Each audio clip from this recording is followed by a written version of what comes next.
Welcome to another episode of My Weird Prompts, an AI-generated podcast featuring the random prompts of Daniel Rosehill as answered by a revolving cast of friendly AI characters. Join us for deep dives into AI, technology, and whatever other random thing Daniel finds fascinating today. Subscribe on Spotify or your favorite podcatcher. Now, today's episode. This episode was generated using artificial intelligence. Please verify facts.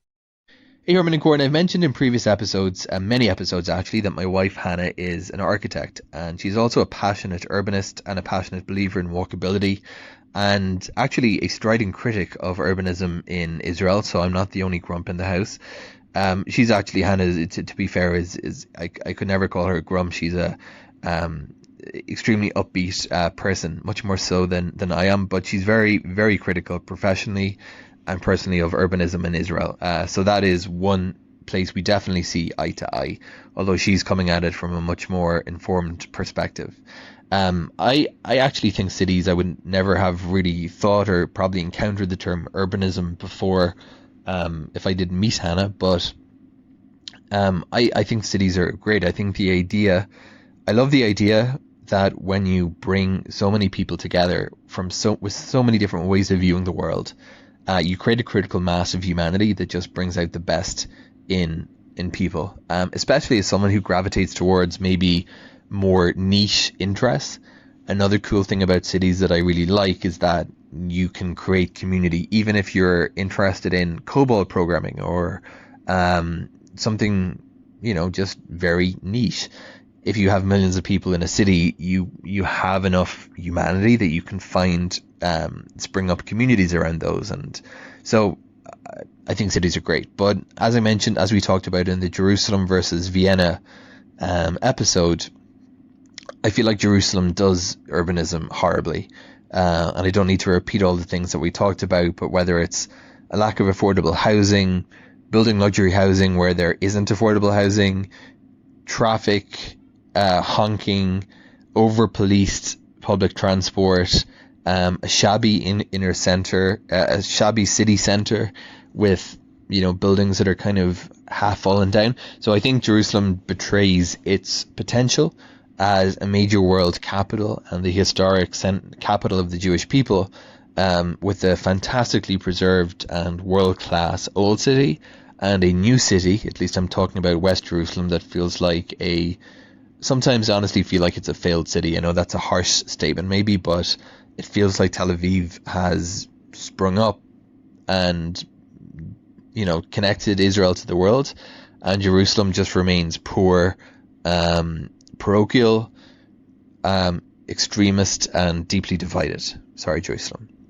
So Herman and Corn, if one wanted to deepen their knowledge of urbanism, I tried once to read Jane Jacobs, and it's one of the most verbose books. I couldn't really get past it.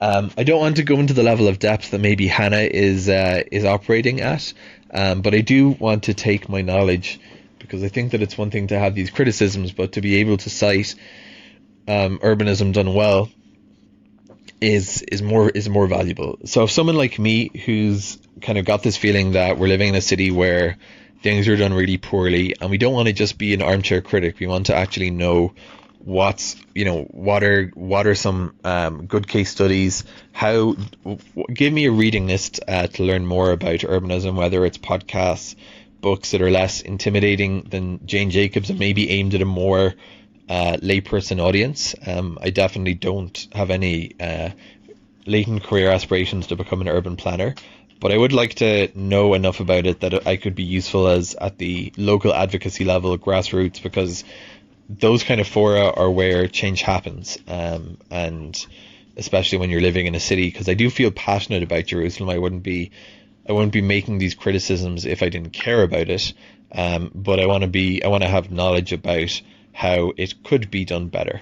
Herman and Corn, let's Urbanism 101 for those of us who live in cities where we feel a kind of calling to urge and be part of the force for change, that things can be done better. what are some ways and what are some authors we can start reading in order to become more informed and knowledgeable about this facet of human life. Welcome back to my weird prompts. I am Corn, and I am joined as always by my brother, Herman Poppleberry, at your service. And we are coming to you from our home in Jerusalem, where the urbanism is, well, a very loud topic of conversation lately. Especially with the Green Line light rail, which has been in the works with recent test runs and is expected to transform the city soon. It is a wild time to be a pedestrian here. We have test runs of the new trains humming past us, while areas like King George Street continue to see major transit improvements like the Blue Line. It is the perfect, albeit slightly chaotic, backdrop for today's prompt. Our housemate Daniel sent us a voice note about this. He's been thinking a lot about the way cities are built, especially since his wife Hannah is an architect and a serious urbanist. He has been feeling that frustration we all feel when we are stuck in traffic or walking along a sidewalk that just ends for no reason. The classic sidewalk to nowhere, a staple of modern planning, unfortunately. Exactly. Daniel mentioned that he tried to dive into the foundational stuff, like Jane Jacobs, but found it a bit dense for a casual start. He wants to know how a regular person can understand the principles of good urbanism, and, more importantly, how to actually advocate for better city planning at a local level. He's looking for a reading list or some podcasts that make these big ideas feel accessible. I love this because urbanism is the operating system of our lives. We spend almost all our time in the built environment, yet most people do not realize that the way a street is designed or where a grocery store is located is the result of specific policy choices. Right. It is not just the way things are. It is a series of decisions, and you do not need a master's degree in urban planning to have an opinion on whether your kids can safely walk to school. But having the vocabulary to explain why it is unsafe makes you a much more effective advocate. Spot on. So let us start with the why. Why should a layperson care about urbanism beyond just wanting a shorter commute? Well, the biggest aha moment for most people comes when they realize that urbanism is about the financial health and social resilience of a community. There is this misconception that suburban sprawl is a sign of a wealthy city. But if you look at the data, sprawl is often a massive financial liability. That is the core argument of strong towns, my first big recommendation. Charles Moran, the founder, is a former civil engineer who realized that the way we have been building since World War II is essentially a Ponzi scheme. We build new roads with federal grants, but 40 years later, the local tax base from those low-density houses is not nearly enough to cover the maintenance costs. If Daniel wants the latest on this, check out Moran Strong Towns Principles, expanded in his recent advocacy on housing and zoning. It is a great follow-up to his original book, Strong Towns, A Bottom-Up Revolution to Build American Prosperity. I remember when you first explained that to me. It really flipped my perspective. We think of the leafy suburbs as the ideal, but they are often subsidized by the dense walkable downtowns that people claim are dying. Exactly. And for the day-to-day experience, we have to talk about Jeff Speck. Daniel mentioned Jane Jacobs, whose book The Death and Life of Great American Cities is legendary but written in 1961. If that is the Old Testament, Jeff Speck's Walkable City is the New Testament. Daniel should specifically look for the 10th anniversary edition from 2020. It has 100 pages of new material covering things like the impact of the pandemic on our streets and the rise of the reckless driver narrative. Speck breaks down walkability into 4 simple criteria, right? For a person to choose to walk, the walk has to be useful, safe, comfortable, and interesting. Right. Useful means there are actually places to go.